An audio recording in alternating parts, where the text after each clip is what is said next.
Hello friends, आज हम बात करने वाले हैं A2 मोटिवेशन अरविंद अरोड़ा के बारे में।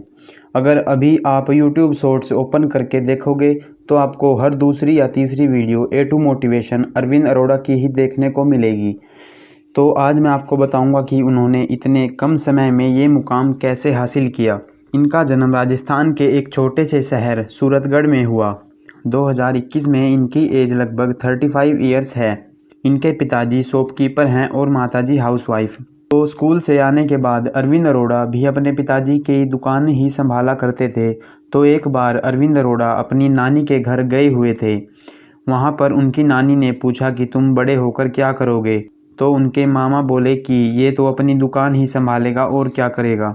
तो यहाँ से अरविंद अरोड़ा के मन में आया कि उन्हें कुछ बड़ा करना है और घर आकर खूब पढ़ाई करेंगे और अपने मामा को झूठा साबित करेंगे। तो इसके बाद उनका सिलेक्शन हो गया और उन्हें बाहर जाना था पढ़ाई करने के लिए। तो उनके पिताजी ने कहा कि मेरे पास इतने पैसे नहीं हैं कि तुम्हारी फ़ीस का खर्च उठा सकूं। तो इसके बाद अरविंद अरोड़ा ने एक एजुकेशन लोन लिया। तो जब वो जयपुर पढ़ाई करने के लिए जाने ही वाले थे तो उनके पिताजी उन्हें कहते हैं कि तुझसे कुछ नहीं होने वाला, इंजीनियरिंग छोड़ दे और यहीं पर रुक जा, इससे तेरी फ़ीस के पैसे भी बचेंगे। तो अरविंद अरोड़ा ने सोच लिया था कि उन्हें कुछ करके दिखाना है और अपने पिताजी को भी गलत साबित करना है। इंजीनियरिंग में पहले साल उन्होंने खूब मेहनत की और 75% से फर्स्ट ईयर कंप्लीट किया। तो सेकंड ईयर में उनका ध्यान पढ़ाई से हट गया और वो एक सब्जेक्ट में फ़ेल होने से भी बच गए। एक रात जब वो खाना खाने के लिए होटल में गए हुए थे, वहाँ पर उन्होंने ऐसा इंसिडेंट देखा जिसने उनकी लाइफ ही चेंज कर दी। तो जिस जगह में खाना खा रहे थे वहीं पर एक फैमिली भी खाना खा रही थी, जिसमें उनका एक लड़का भी था जिसकी उम्र लगभग 40 से 45 वर्ष होगी। तो अरविंद अरोड़ा ने सोचा कि उस फैमिली का बिल उनका लड़का पे करेगा, लेकिन ऐसा नहीं हुआ। उस खाने का बिल उस लड़के की माताजी ने दिया। तो इस इंसिडेंट के बाद अरविंद अरोड़ा ने सोच लिया कि अगर उसकी भी ऐसी हालत रही तो वह कभी भी अपने माता पिता को किसी बड़े होटल में खाना नहीं खिला पाएगा। तो यहाँ पर सेकंड ईयर में वो फेल हो चुके थे और उनकी कॉलेज में इमेज बिल्कुल ख़राब हो चुकी थी। उनके साथ कोई बैठना भी पसंद नहीं करता था। ये सब होने के बाद उनके दिमाग में आया कि वो इंजीनियरिंग छोड़ दे। फिर उन्हें याद आता है कि उन्होंने तो अपने मामा और पिताजी को गलत साबित करना है और कुछ करके दिखाना है। इसके बाद उन्होंने पढ़ाई पर पूरा फोकस किया और अपनी इंजीनियरिंग कंप्लीट की। अब उनके पास एक जॉब का लेटर भी था, लेकिन ज्वाइनिंग फरवरी में होने वाली थी। तो सितंबर में उन्हें पैसों की ज़रूरत पड़ी। तो उन्होंने एक जॉब की जिसकी सैलरी लगभग 11,000 रुपये थी। फिर उन्हें एक इंस्टीट्यूट का ऑफ़र आया कि वहाँ पर उन्हें बच्चों को पढ़ाना है। अरविंद अरोड़ा के पास पढ़ाने का तथा अपनी बातें दूसरों को समझाने का बहुत अच्छा तरीका था। तो अब उन्हें इंस्टीट्यूट की एक फ्रेंचाइजी भी मिल चुकी थी। तो उन्होंने उस इंस्टीट्यूट में लगभग 2 साल तक पढ़ाया।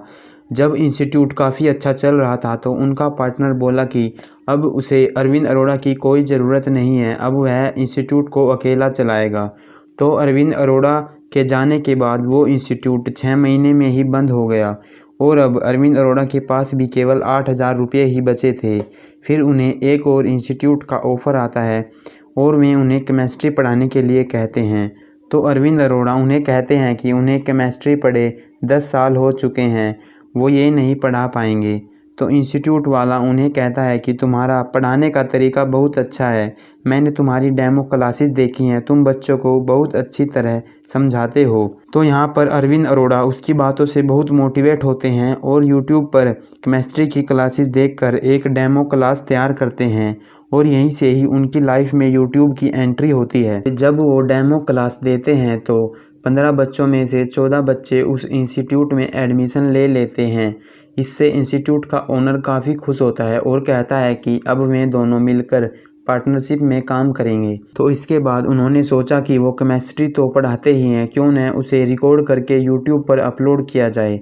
तो उन्होंने मेड इजी केमिस्ट्री नाम का एक चैनल ओपन किया और उस पर केमिस्ट्री की वीडियोज़ अपलोड करनी शुरू कर दी।